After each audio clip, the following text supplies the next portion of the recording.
Hello and welcome to the Daily News Simplified, the why, what, and how of newspaper reading.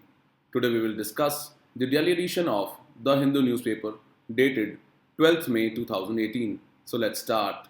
There is an article on page number 7 which reads A River in Distress. This article is related to the Cauvery river water dispute between Tamil Nadu and Karnataka. However, this article focuses on the ecological aspects of this river ecosystem. The article throws light on the ecological degradation that Cauvery riverine ecosystem is facing. From the prelims point of view, we will understand the geographical features related to the river Cauvery. And from the mains point of view, we will understand the ecological pollution and the degradation that the river Cauvery is facing. Cauvery river is also known by the name Dakshin Ganga, that is the Ganga of the south. The river Cauvery originates from Tal Cauvery from the Kurg hills in the district Kodagu of Karnataka. Cauvery empties into the Bay of Bengal at Pumpuhar in Tamil Nadu. As we can see in the map, the Cauvery river originates at Tal Cauvery and it empties into Bay of Bengal at Pumpuhar in Tamil Nadu. Let us note that it passes through two states, Karnataka and Tamil Nadu. The important tributaries of the river Cauvery are Hemavati, Kabani, Bhavani, Shimsha, Harangi, and Amravati. And the other important tributaries are the Noyal, the Lakshman Tirath, and the Arkavati. The tributaries of river Cauvery will form an important part of the prelims because previously questions have been asked on important tributaries of some of the major rivers of India. After understanding the important tributaries of river Cauvery, let us have a look at other important geographical features. First, we will look at the waterfalls. The first important waterfall of river Cauvery is the Sivasamudram waterfall. At the Sivasamudram waterfall, the river Cauvery descends from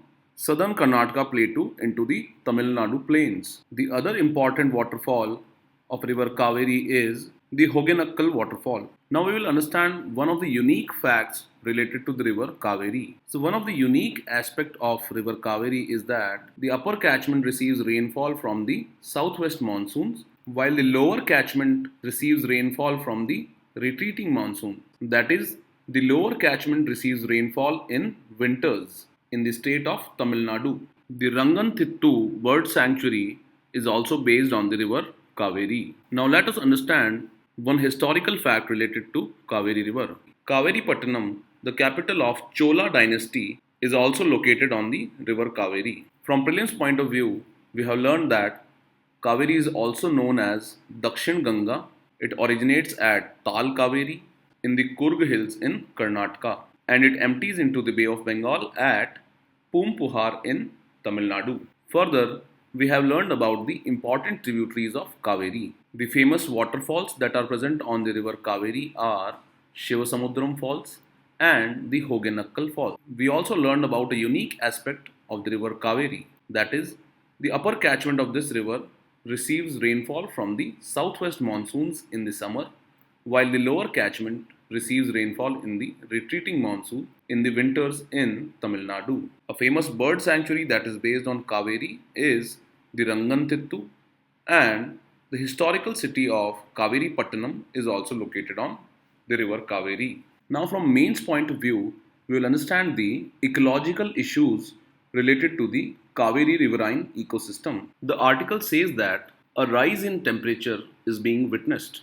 This is due to rapid loss of tree cover, which in turn is due to reckless urbanization, that is, unorganized or unplanned urbanization. The forest cover is also decreasing because of doubling of land under coffee plantation and developmental projects like dams and roads. Further, the private lands are being diverted for the commercial purposes because of growth in the tourism industry. The article says that paddy cultivation is reducing as the land is being reclaimed for commercial purposes. The paddy cultivation is important because it has a sponge effect, that is, it helps in the groundwater recharge.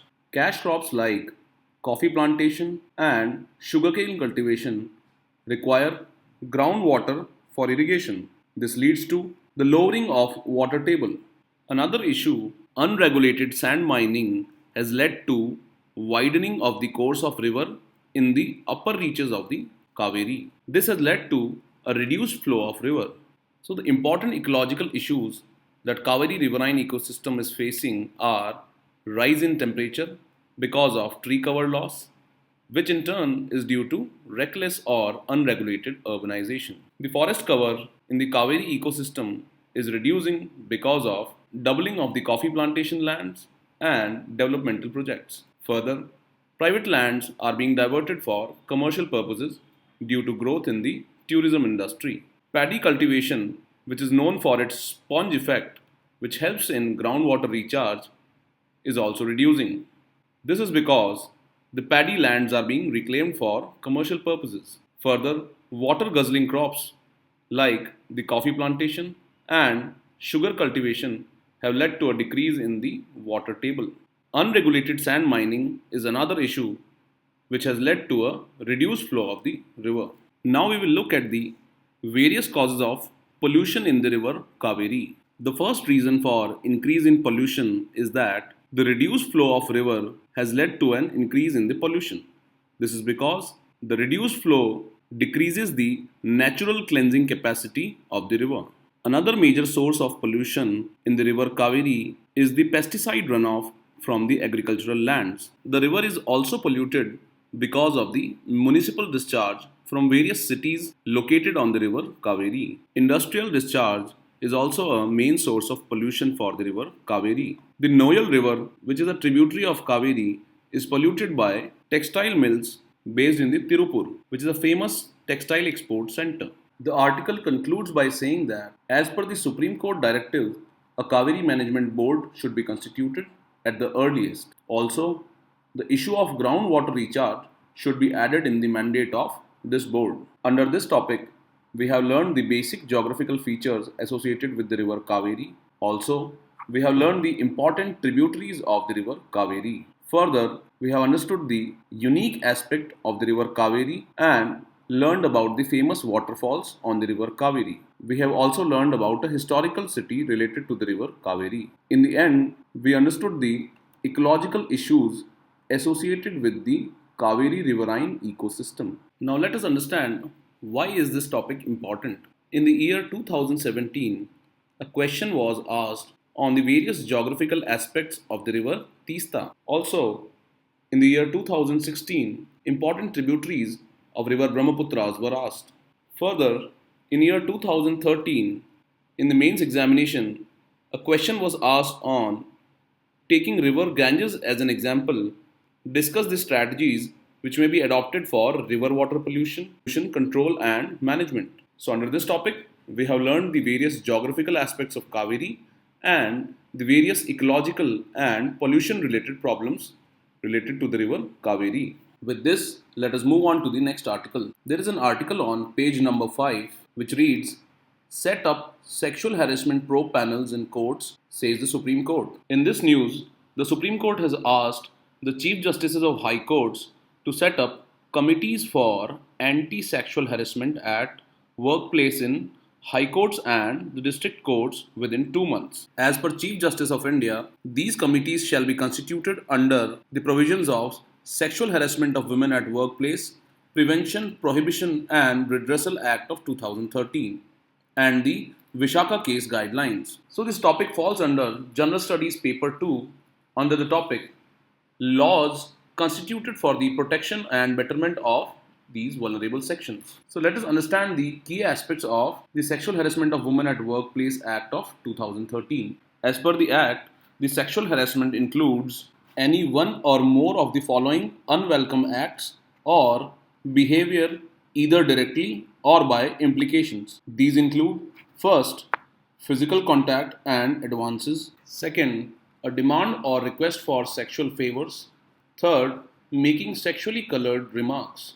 Fourth, showing pornography or any other unwelcome physical, verbal, or non-verbal conduct of sexual nature. The Act further goes on to explain that any explicit or implied promise of preferential treatment in her employment, threat of detrimental treatment, threat about her present or future employment status, interference with her work, or creating a hostile or an intimidating work environment for her, or humiliating treatment which may affect her health or safety. All these acts constitute sexual harassment at workplace. To handle the cases of sexual harassment at workplace, the Act provides for the constitution of the Internal Complaints Committee and the Local Complaints Committee to look into the cases of sexual harassment of women at workplaces. Further, every district officer shall constitute a local complaints committee in the following cases to receive the complaints if internal complaints committee has not been constituted or if the complaint is against the employer himself. Once these committees are constituted, an enquiry shall be conducted by the committee and a report shall be submitted to the employer and also suggest appropriate punishment for such misconduct. So, under this article, we have learned that the Sexual Harassment of Women at Workplace Act 2013 defines what sexual harassment means or what constitutes the sexual harassment. Further, it provides for formation of an internal complaints committee or a local complaints committee. The district officer shall constitute a local complaints committee in case an internal complaints committee has not been formed.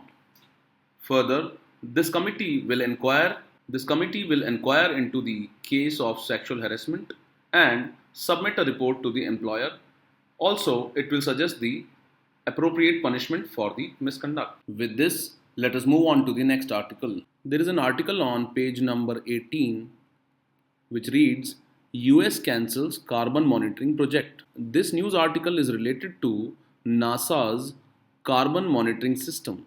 Now, from prelims point of view, we need to understand what is the carbon monitoring system. Also, we need to understand which agency was related to the carbon monitoring system. This topic will fall under the general issues on climate change under the preliminary examination syllabus. The carbon monitoring system was developed to track the sources and the sinks of global carbon. This system also made high resolution models of planets' flows of carbon. The organization that developed this carbon monitoring system is NASA, the National Aeronautics and Space Agency of the United States of America. Now, in the present news, the United States has cancelled this carbon monitoring project. This is important from the preliminary exam point of view, as in 2016, a question was asked on one of the planes that was tested by the NASA. Also, question has been asked in 2017 about the organization and their major initiatives. With this, let us move on to the next article. There is an article on page number 18 which reads Unseen for decades, rare butterflies re-emerge. Now, under this article, what is important from preliminary point of view under the environment and ecology section of the preliminary examination syllabus is the names of the butterflies and the location where they are found. Previously, in the year 2016, a similar question was asked on the discovery of a distinct species of banana and the place where it was found. So let us understand basic facts about this rediscovery. The article says that the black windmill butterfly, which is a rare butterfly, has been found in Arunachal Pradesh in the Dibang Valley. The article further says that another butterfly by the name siren butterfly was found in Daranghati Wildlife Sanctuary in Himachal Pradesh in the year 2012. Both these butterflies have been spotted almost after a century in India. Now, both these butterflies have been protected under the Schedule 1 of Wildlife Protection Act 1972. This means that both the insects have the same protection as that given to the tigers. This protection has been given because collecting of butterflies for sale as dead specimens is a big threat in the Himalayas and northeast India. With this, let us move on to the next article. There is an article on page number 11 which reads Oil near multi year highs on Iran sanctions. This article reads that the Brent crude prices are likely to rise because of the sanctions imposed by USA after the cancellation of Iran nuclear deal. We will understand this topic from preliminary and mains point of view. This topic falls under Indian economy and issues related to the mobilization of resources. The Brent crude prices are increasing because Iran supplies around 4% of the world's oil. Now if these supplies are stopped because of the sanctions imposed by United States, the prices of the Brent crude are likely to go up. Thus, less supply and the increasing demand will lead to an increase in the prices. India being an oil importing nation, it imports 80% of its oil demand. So we will further look at the impact of rising price of crude oil on India. This has been covered in the February 2018 issue of the Focus magazine. Let us go through the important provisions as mentioned in the article. Now, even before the United States applied sanctions on the Iran, the prices of oil were increasing. This was due to a supply cut by the OPEC or Organization of Petroleum Exporting Countries. Also, low supply of shale oil by United States and continued geopolitical risk in Western Asia. Thus, this increase in oil prices poses a challenge to the Indian economy. Let us have a look at it. As we can see in the graph, the oil prices have been continuously increasing after June 2017. The crude oil accounts for more than a third of India's gross imports. So, any upward trend in the price of oil will result in a sharp increase of its import bill. The current account deficit refers to the value of goods and services exported minus the value of goods and services imported. In India's case, the imports are generally higher than the exports. That is why we have a deficit on our current account. So, due to the increase in oil prices, the value of imports will increase and will further lead to worsening of India's current account balance. Now, let us look at the impact on inflation. Oil being the major input in various productions will lead to a rise in the price of commodities. This rise in the price of commodities will lead to increase in inflation. The impact of increasing oil prices will also be on the fiscal deficit of the government. In simple terms, fiscal deficit is the difference between the revenue of the government and the expenditure. Now, due to increase in the oil prices, the government expenditure will increase because government will have to pay more subsidies to the oil companies. So the rising cost means rising subsidy bill of the government if the sale of the oil is to be done at an administered price. Further, to keep the prices stable, the government generally cut the excise duty on oil.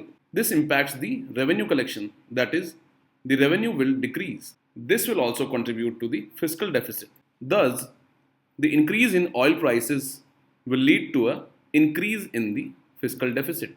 Now, the impact on GDP growth rate due to increasing oil prices.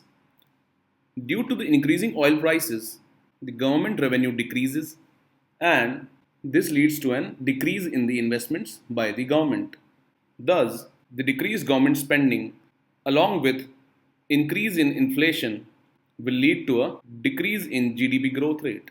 So, under this article, we have learned that due to an increase in oil prices, the current account deficit is likely to increase, the inflation will also increase, the fiscal deficit can also increase, and the GDP growth rate can decrease.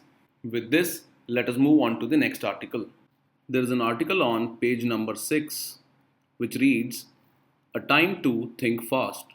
This article is related to the US's exit from the Iran nuclear deal. So, this topic will fall under General Studies Paper 2 under the subtopic International Relations. The impact of US's exit from the Iran nuclear deal has been discussed in detail in the previous Daily News Simplified.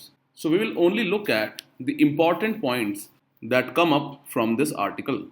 The focus of the article is that the United States' decision to pull out from the Iran nuclear deal will have the most impact on countries in Iran's region and not on United States or the Europe. The article says that India will now need a skillful diplomacy between the countries that are supporting the exit of United States from the Iran deal and the countries opposing the exit. The reasons given by the author are that the US decision has spiked the prices of oil and thereby this will have an increasing impact on the Indian economy. Further, the US sanctions will hit Indian investments in the Chabahar port in Iran. This decision will increase China's clout in the Persian Gulf region. This decision will further lead to instability in Middle East. This is because the US decision will increase the power of the hardliners in Iran who may further engage in hostilities with Israel and the Saudi Arabia. So the key takeaways from this article are that India will require a skillful diplomacy between the countries that are supporting and opposing the exit of United States from the Iran nuclear deal.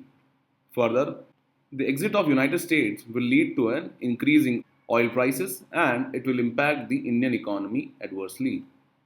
Further, it will also impact the Indian investments in the Chabahar port and it will lead to increase in the China's clout in the Persian Gulf region. Further, it will lead to instability in Middle East. Thus, the impact of United States' exit from the Iran nuclear deal will not be on United States or Europe, but will be on the countries that are close to this region. With this, we have come to the end of today's discussion. Now let's move on to the question for the day.